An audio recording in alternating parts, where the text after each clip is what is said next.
Comment peut-on expliquer que certaines personnes se sentent bien dans leur travail, voire s'épanouissent, alors que d'autres se sentent insatisfaites, voire sont en souffrance?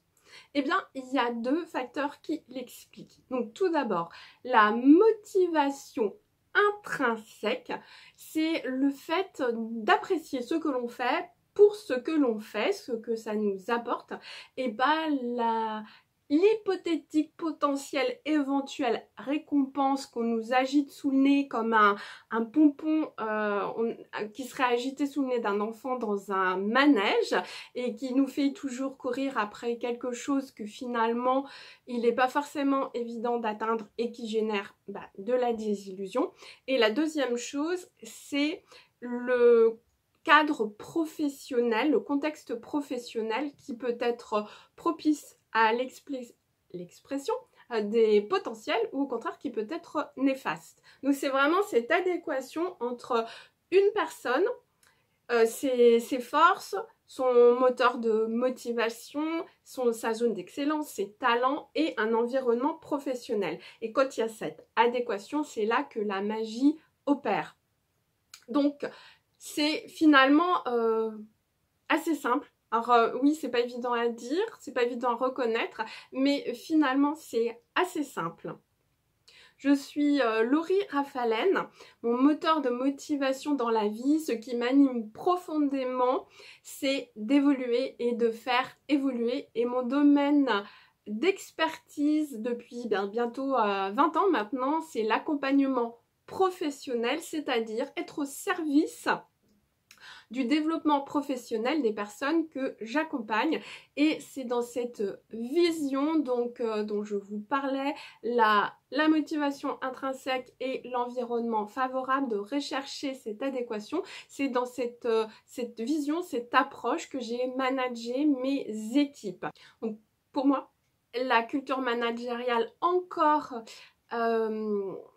dominante de nos jours est totalement dépassée, obsolète, archaïque, et ça je ne le pense pas depuis aujourd'hui, je l'avais intégré déjà bien avant de rentrer dans le monde du travail, puisque pour moi tout simplement le principe de la carotte et du bâton, c'est quelque chose que j'ai jamais finalement intégré. Je ne comprends pas ce principe-là, alors que c'est finalement si facile d'être dans sa zone d'excellence, de valoriser les gens plutôt que de les rabaisser. Et finalement, c'est la croissance individuelle qui va créer des résultats collectifs. Je l'ai intégré très tôt, mais tout simplement dans ma scolarité, je me suis bien rendu compte qu'à effort équivalent, j'obtenais de bien meilleurs résultats dans les matières qui m'intéressaient, les matières que j'aimais, et en plus j'y prenais du plaisir. Donc, c'est d'une évidence. Et j'ai encore du mal à comprendre que dans l'entreprise, on soit encore dans des cultures managériales où la performance va finalement reposer sur la souffrance des personnes. Pour moi, on fonctionne complètement à l'envers, et puis au final personne n'est vraiment gagnant de ce genre de situation. Et mettre en place des choses comme un baby-foot, une salle de sieste, des cours de sport, je vois pas en quoi ça peut améliorer le travail en lui-même. C'est pas des choses gadgets, des opérations marketing qui vont venir vraiment changer en profondeur la façon dont on pense le travail, la façon dont on considère les personnes et la façon dont on peut les aider à se développer. Et encore une fois, pour le bien collectif, ça n'a rien d'individuel, c'est vraiment dans une démarche gagnant-gagnant. Et donc, j'ai travaillé 18 ans en entreprise. Le constat que j'ai fait, c'est que l'entreprise changeait de culture managériale quand elle était vraiment au pied du mur. Et finalement, il est possible d'inverser le jeu des pouvoirs, et le changement, la révolution, le changement du monde du travail, je suis finalement sincèrement convaincue qu'elle viendra des individus.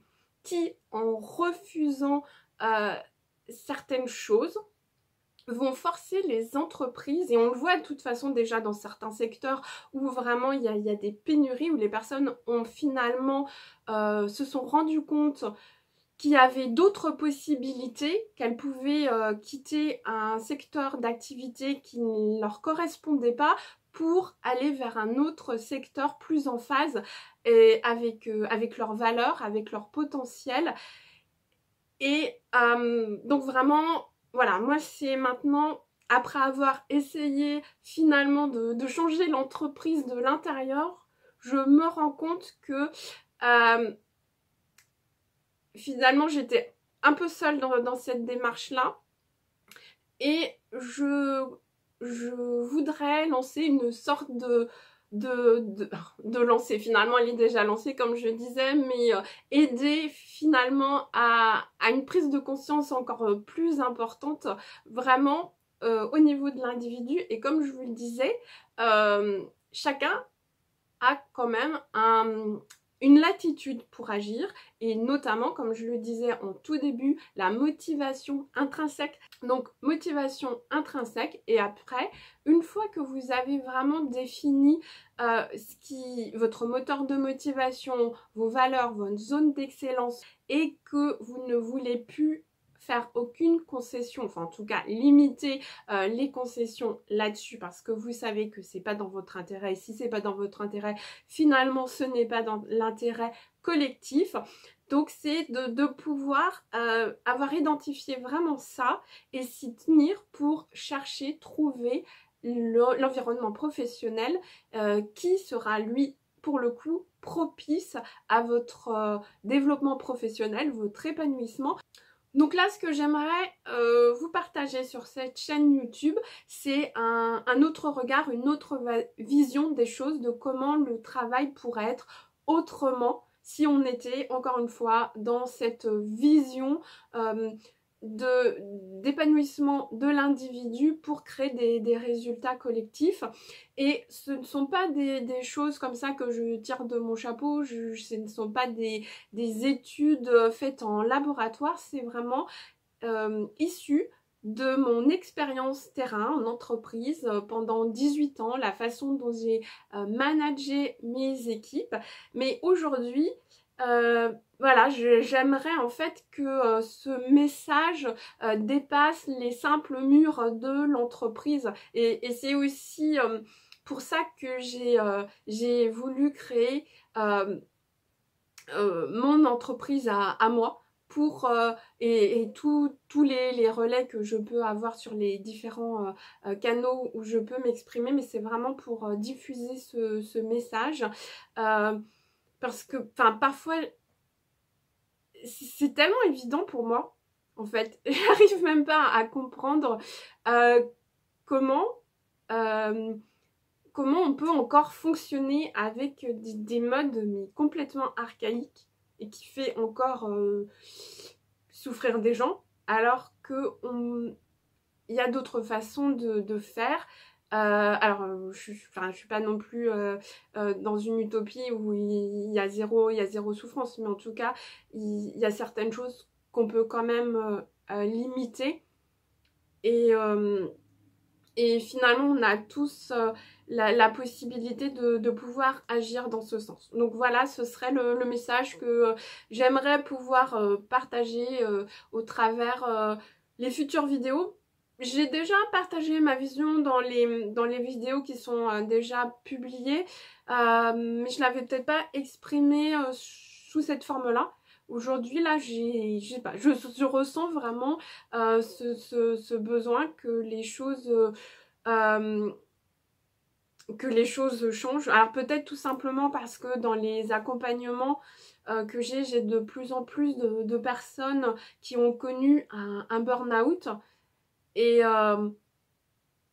même si aujourd'hui on voit des témoignages où les personnes disent que c'est la plus belle chose qui leur soit arrivée, je comprends qu'on puisse dire voilà, je suis fière d'avoir dépassé cette situation, mais si on pouvait éviter d'en arriver là, je pense que quand même ça mérite au moins d'essayer.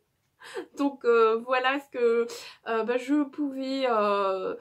voilà ce que j'avais envie de vous dire dans cette vidéo de représentation, de reprécision du message. On peut aussi se retrouver sur les autres canaux, donc sur le blog vous retrouverez des articles plutôt, des aspects plutôt pratico-pratiques. Sur la newsletter mensuelle, là ce sont plutôt des conseils personnalisés, notamment avec la question du mois. Et puis sur Instagram, c'est plus finalement pour faire connaissance et pour pouvoir échanger aussi en direct, parce que voilà, pour moi YouTube c'est pas un réseau social, c'est plus un lieu pour héberger mes vidéos, donc je préfère que les échanges ont lieu sur Instagram. De toute façon je ne vois pas trop les commentaires sur YouTube, enfin parfois il m'arrive de les voir plusieurs semaines ou plusieurs mois après, et je me dis que c'est peut-être un peu tard pour répondre. Donc je vous dis à très vite pour une prochaine vidéo, et puis pour ne rien manquer, n'hésitez pas à vous abonner.